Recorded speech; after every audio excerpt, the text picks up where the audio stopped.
Okay, if you've clicked this video, you're probably thinking about playing Honkai Star Rail, and if you've seen any of the promotional material, you probably realize that it's a pretty story-heavy game. And story-heavy games tend to have a lot of new stuff to remember, especially sci-fi games, like this one. And that steep learning curve often makes for a confusing first few hours while you wrap your head around what's going on and what it all means. But not this time. This time, dear viewer, you have me, Ashikai, lore and theory enthusiast, to assist you in understanding this brand new world of Honkai Star Rail. So this video is a gentle, mostly spoiler-free introduction to the world and lore of Honkai Star Rail. The general idea here is to help ease you into some new terminology and give some more context for how the world within the game works, so you're not totally blindsided and confused or overwhelmed when you pick up the game for the first time. Now, I did say mostly spoiler-free because there will be some minor spoilers for the first hour-ish of the game just because the context is needed. But before we begin, I know a good chunk of you are probably wondering, do I need to play Honkai Impact 3rd to understand the story of Honkai Star Rail? Because, you know, they both have Honkai in the title. And the truth is, no you don't. While playing Honkai Impact may increase your enjoyment of Honkai Star Rail, the two games take place in entirely different universes. So even if characters in Star Rail share looks and names with characters from Honkai Impact, they're not the same people, so you don't need to worry about not knowing their backstories or anything. There is one exception to this rule though, but we'll talk about him later. But if you are still worried that you might be missing out on some important lore or world building by not playing Honkai Impact, I will start this video by explaining the most relevant part of Hoyo's multiverse setup that carries over from the world building of Honkai Impact. It's short, simple, and it'll probably get explained independently in Star Rail at some point anyway, but here you go. Now, within Hoyo's multiverse setup, which I will now just call the Hoyoverse, there are two primal forces, the imaginary tree and the Sea of Quanta. So it might be easier to think of them as the Tree of Order and the Sea of Chaos. It's a gross oversimplification, but I think it's easier for the unfamiliar people to conceptualize it this way, since the forces of order and chaos are generally at odds with each other, and the imaginary tree and the Sea of Quanta are trying to devour each other, so same kind of concept. Now, metaphorically speaking, the Sea of Quanta is basically this pool of infinite possibilities from which grows this imaginary tree which takes those possibilities and orders them, branching out into countless directions. The leaves that sprout at the end of these branches each contain an entire universe in and of themselves, and because these universes are part of this imaginary tree, they all operate based on the laws of the, quote, imaginary. So this imaginary energy from the imaginary tree makes up the basis that is called Honkai in Honkai Impact, but Star Rail just calls it imaginary energy. Imaginary energy is pretty important in Star Rail as Aeons and paths, which we will go over in a bit, are very powerful entities made up of imaginary energy. It basically makes the world go round.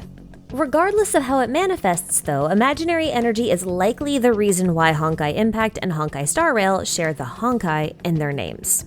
But that's really it. That's where the connections between the games end and where our introduction to the unique world of Star Rail begins.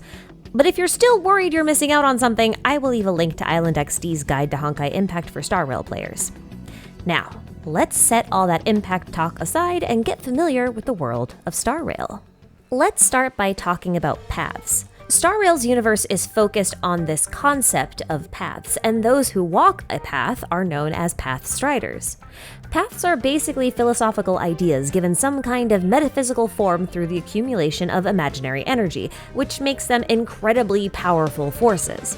By believing in and practicing the concepts of a chosen path, a person can draw on the powers of that path and become a path strider. Now, like I said, a path is a philosophical idea or a concept. Those who follow a path believe in its philosophy. For example, path striders of the path destruction may believe that the universe is a mistake and therefore must be destroyed. However, mortals are not bound to any one singular path any more than they are bound to any one way of thinking. If their philosophy changes, their path can change as well. For gameplay purposes, paths manifest as a type of class, if you will. Those who follow the path of abundance, for example, might be considered to have the class of a healer or a cleric, while someone following the path of destruction has abilities more like a fighter or a berserker. Now, if one finds themselves completely committed to a path and manages to explore the deepest parts of it to truly comprehend it in its entirety, they may transcend their mortal form and become something known as an Aeon. Now you'll notice I did not specify that the one ascending had to be human, and that's because they don't. Any sentient life form, whether organic or inorganic, has the capability of becoming an Aeon, so that includes things like artificial intelligence. As for what an Aeon actually is, they are something like the embodiment or master of a path. While they're not traditional gods, they are beings of godlike proportions. To put it into context, they're kind of like an ocean, while a Pathstrider is a mere droplet of water. And while they are ageless, they are not actually immortal, as they can be killed by either another Aeon or by ceasing to walk their path. Because remember, they're the embodiment of their path, so without their path, they're basically nothing. This means that an Aeon is forever bound to their path, and they cannot stray from it. The Aeon of Destruction can't just wake up one day and decide to walk the path of harmony, for example. To become an Aeon, you trade your ability to change for incredible power derived from one singular path. Now, as godlike entities of cosmic proportions, an Aeon's interest in mortals may vary, with some Aeons choosing to meddle more than others, but ultimately the lives of mortals are small and inconsequential to them. Sometimes, though, a person with a powerful affinity or talent within a given path will pique the interest of an Aeon. This is known as drawing the gaze of an Aeon. Those who have been gazed upon by an Aeon become something called an emanator, which is kind of like the Aeon's will given mortal form. Emanators are extremely powerful and often attract other followers of the same paths. In doing so, they form something called a faction, which is really just a fancy way to group followers of an Aeon together under one kind of cohesive label. Now, though factions tend to follow the will of an Aeon, forming a faction doesn't necessarily guarantee any sort of special blessing or assistance from the Aeon, regardless of whether or not a faction contains an emanator. In the end, factions are just people bound by a common way of thinking, so it's handy to know the philosophy of each Aeon and their path in order to understand the goals of their associated factions. Although, since factions are mortal creations, their understanding of their Aeon's path can often be twisted or far removed from its original intended meaning. The meaning of things is pretty subjective, after all. Currently, there are 18 known Aeons, but only 7 of these Aeons' paths are available to playable characters. Every Aeon will play a role in the story at some point, and I will probably make a video going over all 18 at some point, but there are only 2 that we're going to familiarize ourselves with today. Those are Akavili the Trailblazer and Nanook the Destruction. Akavili was one of those rare Aeons that enjoyed mingling with mortals. In fact, they're considered to be the Aeon that was closest to mortals. They were also responsible for laying down the rails for the Astral Express train system throughout the universe, and they invited mortals to board these trains. Those who did so joined the Trailblaze path and formed the faction known as the Nameless. Akavili would often adventure alongside their Pathstriders, making them very unique among the Aeons. But I'm using past tense here because Akavili died in a mysterious accident that derailed the Astral Express and wrecked many of its train cars. Without the Astral Express, the Nameless also vanished. But as luck would have it, one of those broken trains landed on the planet Himiko was from. She managed to repair it, reforming the Nameless faction and making the Trailblaze path accessible once again. This is the Astral Express train car that we board as a player.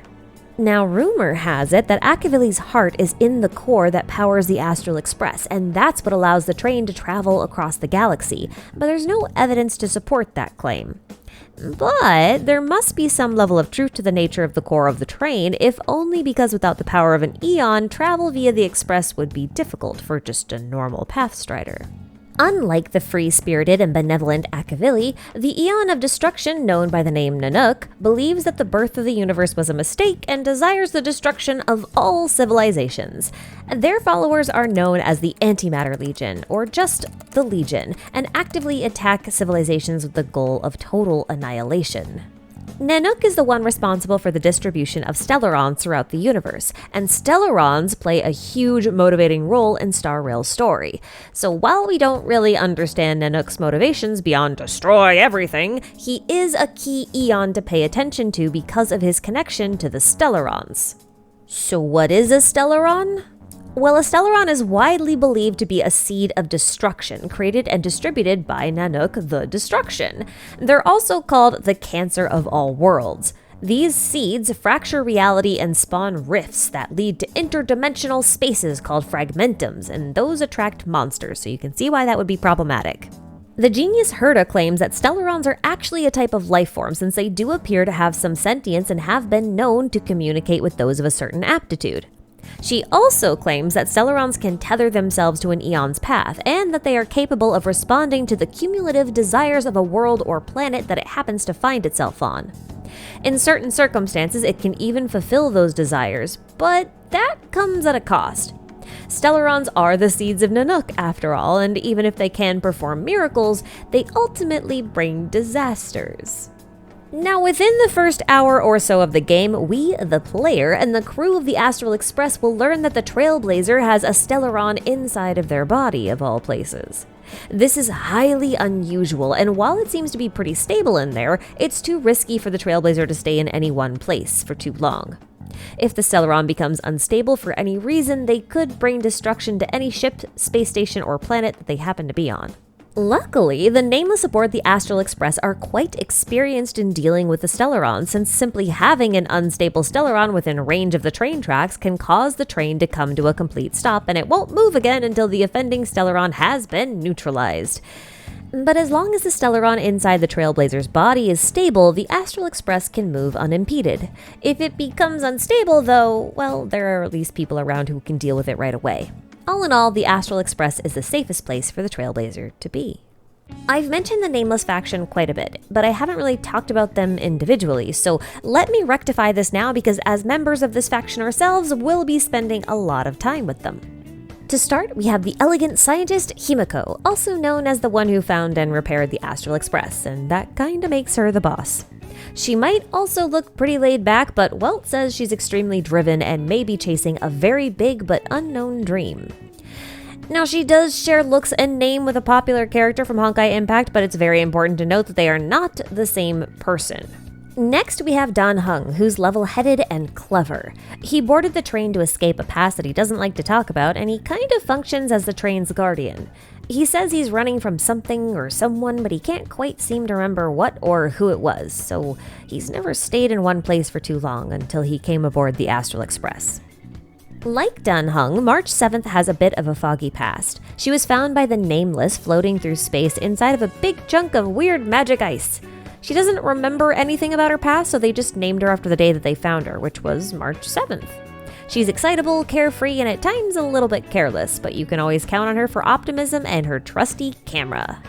Welt is among the oldest members of the Astral Express and is from the planet Earth, a planet that no one else seems to have heard of before. Long after the Honkai threat on Earth had been dealt with, Welt found himself forced to travel into space with a friend to deal with another threat. Unfortunately, his ship passed through a portal and broke down, stranding him until he got picked up by the Astral Express. He's searching for a way back home though, but until then, he's just kinda chillin'. Now, Welt is the only character who's actually from the world set in Honkai Impact, and so far, all references to that game are only relevant to his personal backstory. I think it's possible that through Welt, we might learn more about the true nature of the events that occur in Honkai Impact, but I'm not convinced that any of those revelations will be impactful to the story of Star Rail. That said, if you want to learn more about him, most of his really interesting story beats and accomplishments are actually found in comic form, so I'll leave some links to those in the description box if you're interested. And that leaves us with the player character, the Trailblazer. The Trailblazer has a pretty well-defined and sassy personality, and does have voiced lines throughout the game, unlike some of Hoyoverse's previous player characters. The Trailblazer is a character with no known past or family, and in fact, they appear to be completely synthetic, created by a mysterious faction known as the Stellaron Hunters. During the first hour of the game, two Stellaron Hunters, Kafka and Silverwolf, infiltrate Herta's space station and create the Trailblazer as a vessel to house a Stellaron that was being kept by Herta. While their exact motives are unclear, the Stellarons hunters seem to want the Trailblazer to board the Astral Express in order to reach the end of their story, whatever that means. So with no past, no ties to any planet in particular, and a ticking Aeon bomb of unknown purpose in their body, the Trailblazer doesn't really have anything except that singular goal of reaching the end of their story to guide them. Now, this is just speculation on my part, but the Astral Express was created by the Aeon Akavili, and Akavili's origin planet is known as Pagana. Pagana is the location where the silver rails of the Astral Express begin and end. So if the Stellaron hunters want the Trailblazer to follow the path of the Trailblaze and reach the end of their story via the Astral Express, perhaps the Trailblazer's destiny lies in the final destination of Pagana. As for the reasons behind the journey and what they might find when they arrive at the final stop of the Astral Express, you'll just have to play the game and find out for yourself. I, however, will be covering the lore of this game, including story recaps, summaries of in-game materials, character profiles, and so much more, so drop by whenever you need a break from combat. Honkai Star Rail has a ton of compelling characters to meet, stunning locations to explore across the universe, and plenty of mysteries to uncover. And this is just the beginning. So again, my name is Ashikai, and allow me to formally welcome you aboard the Astral Express with nonstop service to, well, anywhere you want to go. So good luck, have fun, and I'll see you next time.